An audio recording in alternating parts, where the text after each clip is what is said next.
Our Lenasia residents whose illegally built houses were demolished are reportedly rebuilding them. What will the province's Human Settlements Department do when these residents defy a court order? We chat now to Local Government and Housing MEC Ntombi Mekgwe. MEC, thank you for joining us here on Morning News today. You have heard that these residents are rebuilding. What are you going to do? Well, we are firstly engaging with them so that we can establish why they are doing that when there is a court order. I mean, South Africa is a democracy, and in a democracy, the rule of law should be applicable to all. There were conditions for the department that were put by the court, but also for the residents. As a department, we have stopped demolishing or even evicting people, and we agreed on a process. And these illegal occupiers, they've been engaged through their own leadership, but now we don't understand why now they are doing this. So that's what we're trying to establish. There's a meeting on Monday that is scheduled to meet with them. That team that was established through the special task team. The special task team. So we'll actually establish why they're doing that. Where have these residents been living in all this time? I mean, this issue came up, if I recall, in November last year is when it all came to a head. Where have they been? It's almost a year. Well, they're coming from all over. And that's why in terms of the investigations that are going on, because some of them have been claiming that they've been residing in an area and we're disputing that fact. And as a result, some of the residents who came forward, actually they gave us information to say they were called from all over and they went there because everyone wanted better opportunities.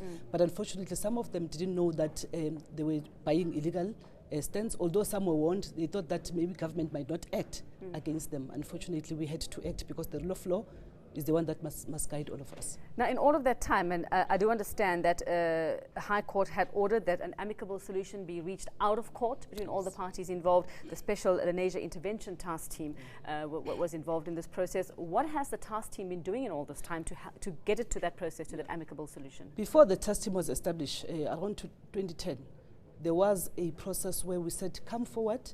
If you say you claim poverty, you claim that you are poor, please come forward, let's look at your own issue. Out of the 130 people that were residing there, only 11 came on board, but only 3 were actually people that you can say those people are poor. Others did not come. So if you don't come, we can assume differently. But those that are law-abiding citizens, those that felt that they were not treated fairly, they came forward, they gave us information. Hence, later, last year, when we established a task team, we'll be looking at all those issues, including those that could not come on time. At the time. Now, there is a court case that has been underway with regards to the corrupt officials who had sold this land illegally to these residents. Just to clarify, were these officials from the housing department? Well, one is from the housing department in the city of Johannesburg, but others are ordinary residents. Those that claim to be leaders of the people on the ground are the ones who have been selling these stands, but also pretending to be working for government at the same time. Now, you're having this meeting next week. Are all of these people affected? Has this been communicated to them properly so that they know that they should be at this meeting? Well, it's not everyone. It is the same team that is looking at all the details, because remember, even the National Housing Building Regulatory Council has been doing forensic audit. We're just hopeful that on that Monday meeting we will have the report from them, but also our anti-fraud and corruption unit is also preparing a report that will be tabled to the leadership of everyone that is sitting in the split. Now, MEC, to a different issue, and you are aware of what's happened in Diepsloot this week with the murders of those 2 little girls, the cousins, the Mali cousins.